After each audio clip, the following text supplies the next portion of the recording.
നിൽക്കുകയാണെങ്കിൽ ആ പൂവൊന്ന് പെറുക്കിയെടുക്കും. വെറുതെ നിൽക്കാന്ന് ആര് പറഞ്ഞു? ആ ചേച്ചി, ഇന്ന് ഞാൻ 2 പുസ്തകം വായിച്ചു തീർത്തു. എന്ത് പുസ്തകം? ഒന്ന് ഇരുട്ടറയിലെ ശവപ്പെട്ടി, പിന്നെ മതി വല്ല ചീത്ത പുസ്തകത്തിനും പേര് പറയും. അത് നിങ്ങൾക്ക് എങ്ങനെ അറിയാം? എനിക്കറിയാം. ഈയിടെ കമ്പനിയും സെറ്റ് പിടുത്തമൊക്കെ കുറച്ച് കൂടുന്നുണ്ട്. ഞാനത് പറഞ്ഞില്ലെന്നേ ഉള്ളൂ.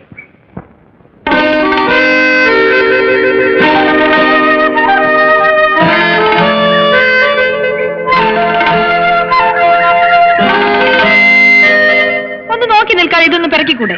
ആവശ്യമുള്ളവരങ്ങ് എടുത്താ മതി. ഒരു ഗമ. പിന്നെ നിങ്ങൾ പറയുന്നതൊക്കെ അനുസരിക്കാൻ ഞാനാരാ? നിങ്ങളുടെ വേലക്കാരനോ? അല്ല, എന്റെ ഏമാൻ.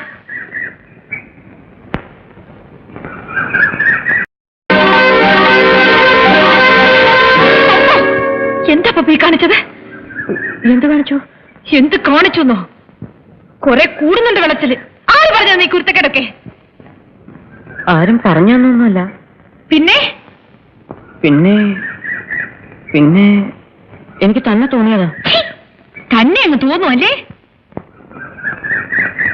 ഞാനൊന്ന് ചോദിക്കട്ടെ നിന്റെ കൊച്ചമ്മയോട്. കൊച്ചു പിള്ളേർ ഇപ്പോഴേ അങ്ങനെ അങ്ങ് ചീത്തയാകരുതല്ലോ.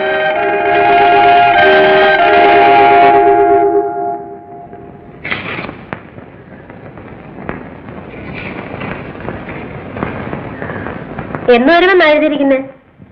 അടുത്ത ആഴ്ച ആള് സ്ഥലത്തെത്തും. പോസ്റ്റ്മാൻ വന്നപ്പോഴേ ഭാരതി ടീച്ചറിന്റെ മുഖത്തെ ഭാവവ്യത്യാസങ്ങൾ ഞാൻ നോക്കുകയായിരുന്നു. ആട്ടെ, കൃഷ്ണനായർ എന്ന് വരുമെന്നാ എഴുതിക്കുന്നത്? തീയതി എഴുതിയിട്ടില്ല. ഭാരതിക്ക് വെക്കേഷൻ തുടങ്ങിയ പിന്നെ കൃഷ്ണനായർക്ക് അവിടെ ഇരിപ്പറയ്ക്കുവോ? പട്ടാളക്കാരന്റെ ഭാര്യയായുള്ള പാടുമല്ലോ ചേച്ചിക്കറിയാവോ? അതാണ് ഞാൻ പറയുന്നത്. പട്ടാളക്കാര് കല്യാണം കഴിക്കാനേ പാടില്ല. ആണ്ടിൽ 2 മാസമല്ലേ ഉള്ളൂ ദാമ്പത്യം. ബാക്കി 10 മാസവും കാത്തിരിപ്പല്ലയോ. അതുകൊണ്ടായിരിക്കും മാമൻ കല്യാണം കഴിക്കാതെ അങ്ങ് നിന്നുപോയത്. പിന്നല്ലാതെ നോക്കിയേ, പണ്ട് ഞാൻ ബർമയിലായിരുന്ന കാലം. അന്ന് ഇതുപോലൊന്നുമല്ല. ഒരു 10-25 വയസ്സ് പ്രായം. ഷർട്ട്സും ടീഷർട്ടും ഒക്കെ ഇട്ട് ഒരു ഈവനിങ് വാക്ക് ഉണ്ട്. അതാണ് എന്റെ പ്രാക്ടീസ്. അങ്ങനെ നടന്നുകൊണ്ടിരിക്കുന്നതായ അവസരത്തിൽ വന്നു എനിക്കൊരു സംബന്ധാലോചന. അവിടുത്തെ രാജകുമാരി ആയിരിക്കും ആലോചിച്ചുകൊണ്ട് വന്നത്. ഒന്ന് നിർത്തന്റെ ഉടപ്പറന്നവനെ ഈ പുളുവടി. ദേ അവിടെ ആരാണ്ടൊക്കെ കാണാൻ വന്നിരിക്കുന്നു. ഞാൻ ഉടപ്പറന്നവനെ എവിടെയൊക്കെ തിരക്കിയെന്നറിയാമോ? ചേടാ, നീ പറയാനെങ്ങനെ ഞാൻ അറിയുന്നേ? ആ, നീ കൂടെ ട്രെയിനിൽ കയറിക്കോ.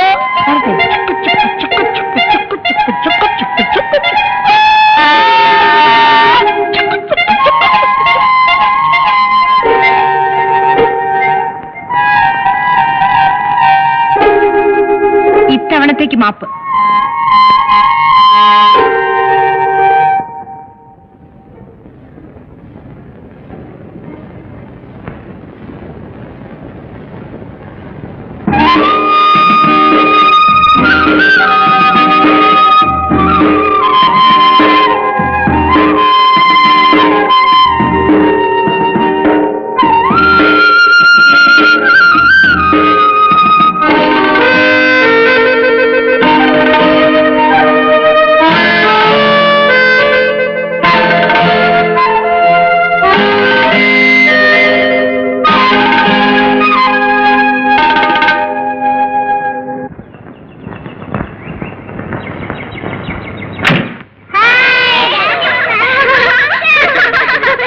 വണ്ടി 1 മണിക്കൂർ ലേറ്റ്. താമസിച്ചപ്പോഴേ ഞങ്ങളത് പറഞ്ഞു. അയ്യോ, അങ്ങനെ ഇന്നത്തെ വണ്ടി നാളെ മറ്റന്നാളെ അങ്ങോട്ട് വളരുന്നില്ലല്ലോ.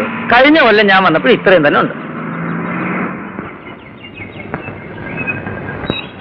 പിന്നെ അവള് സാരി കൊടുത്തോണ്ട് നിൽക്കണോ? അപ്പൊ ഞാൻ വരട്ടെ.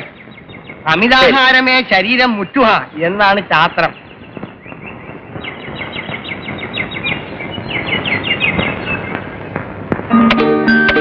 അമ്മ എടുത്തു തരാം കേട്ടോ.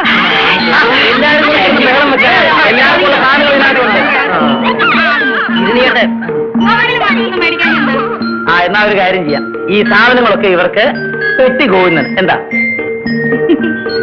എന്നാ നിങ്ങളൊരു കാര്യം ചെയ്യും, സാധനങ്ങൾ നിങ്ങൾ തന്നെത്താൻ എടുത്തോ, അവസാനം കൂടിപ്പോയി കുറഞ്ഞു എന്ന് പറയരുത്. ഈ താടി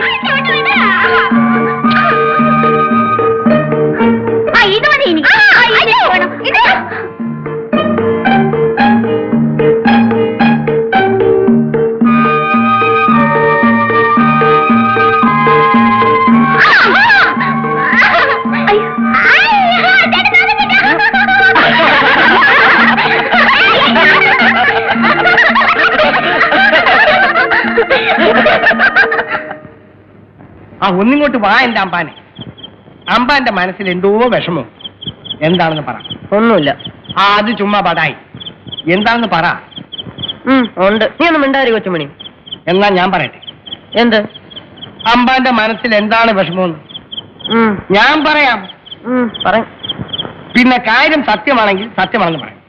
പറയാം. ഒരു പെണ്ണിന്റെ കാര്യം കൊണ്ടല്ലേ അമ്പാൻ കിടന്ന് കുഴഞ്ഞു കിടക്കുന്നത്. ആ പെണ്ണിന്റെ കാര്യം പറഞ്ഞപ്പോ തല കുനിച്ചാൽ എന്ത് ചെയ്യും? കാര്യം എന്താണെന്ന് തുറന്നു പറഞ്ഞാലല്ലേ അതിന് നിവൃത്തി ഉണ്ടാക്കാൻ പറ്റൂ. ആട്ടെ, പെണ്ണേതാണ്? ഒരു പെണ്ണ്. പേര് പറ. പേരെന്തിനാ? ഒരു പെണ്ണ്. എന്നാലും പറ. ശരി, പേര് പറയണ്ട. എവിടെ ഉള്ളതാണെന്ന് പറ. ഇവിടെ അടുത്ത് തന്നെ. ആ കളി കളഞ്ഞ കാര്യം പറഞ്ഞാലല്ലേ സംഗതി നടക്കൂ. അതിന് നിവൃത്തി മാർഗം ഉണ്ടാക്കാമെന്ന്. എങ്ങനെ? അതിന് വഴിയുണ്ട്. എന്ത് വഴി? നേർവഴിയല്ല, ഇടവഴി. എങ്ങനെ? അമ്പ നടന്നതെല്ലാം എന്നോട് പറ. കൊച്ചമ്മനിയോട് പറയുന്ന ഒരു രഹസ്യവും പുറത്തു പോവില്ല. ഓഹോ എന്ന് വിളിക്കുന്നിടത്ത് വരും. പറയുന്നത് പോലെ ചെയ്യും. ആരും മഹാറാണിമാരെ പോലും പഴയ മഹാന്മാര് ഈ വിദ്യ പ്രയോഗിച്ചാണ് കയ്യിലെടുത്തിട്ടുള്ളത്. എന്ത് വിദ്യ? വശ്യം. വശ്യം? ഭസ്മം. ഭസ്മം? എന്ത് ഭസ്മം? അഗ്നി മന്ത്രഭസ്മം. എന്റെ കൊച്ചുമണി തമ്പുരാനെ, എന്താണ് എന്റെ അമ്മ? പിന്നെ ഒരു കാര്യം, വശീകരിക്കാനുള്ള പെണ്ണിനെ ആ കുറി തൊട്ട് ഒന്ന് നോക്കണം. അവൾ ഇങ്ങോട്ട് വന്ന് നോക്കണം കേട്ടോ. ആ സംഗതി റെഡി. പകട 12.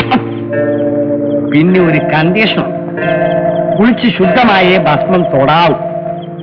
അത് തൊട്ടാ പിന്നെ അവളത് കാണുന്നത് വരെ കമാന്നൊരു അക്ഷരം മിണ്ടിപ്പോകരുത്. രാത്രി പോയി വിളിച്ചു പട്ടിയെ പോലെ ഉറക്കപ്പായെന്ന് വന്നു നിന്ന് വാലാട്ടും. എവിടെ കിട്ടും കൊച്ചുമണി ഇത്? ഏത്? ഇത്ര ഭസ്മം? ഒത്തിരി പണിയുണ്ട്. ഇണചേർന്നിരിക്കുന്ന ഓന്തില്ലേ, ഓന്ത്, അതിനെ ചാണകം എറിഞ്ഞ് പിടിക്കണം. അതും ഇളകി നിൽക്കുന്ന പശുവിന്റെ ചാണകം. ആ ചാണകത്തിലിരുന്ന് ആ ഓന്ത് ചാടും. അതിനെ എടുത്ത് മച്ചിത്തെങ്ങിന്റെ ഉച്ചിയിൽ വെച്ച് ഉണക്കി പൊടിക്കണം. അതിൽ ഒരു മന്ത്രമുണ്ട്.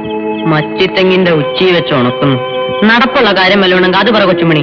എന്റെ അമ്പാൻ അതിന് സംശയം ഉണ്ടെങ്കിൽ ഞാൻ ആദ്യം പറഞ്ഞില്ലേ, ഒരു പെണ്ണോന്തിനെ കണ്ടുപിടിക്ക്. അമ്പാന് വേണ്ടിയിട്ട് ഞാൻ ആണോണ്ടാകാം. ആണോണ്ട്. അമ്പാൻ മനസ്സ് വിടണ്ട. നമ്മുടെ പണിക്കൊരു മന്ത്രവാദ കയ്യിൽ നിന്ന് നമുക്കത് വാങ്ങിക്കാം. കുറച്ച് കാശ് എന്തെങ്കിലും കൊടുക്കേണ്ടി വരും. തൽക്കാലം ഒരു 5 രൂപയുടെ സാധനങ്ങൾ വാങ്ങിച്ചിട്ടേ ഒരു പൂശ അങ്ങോട്ട് പൂശാം.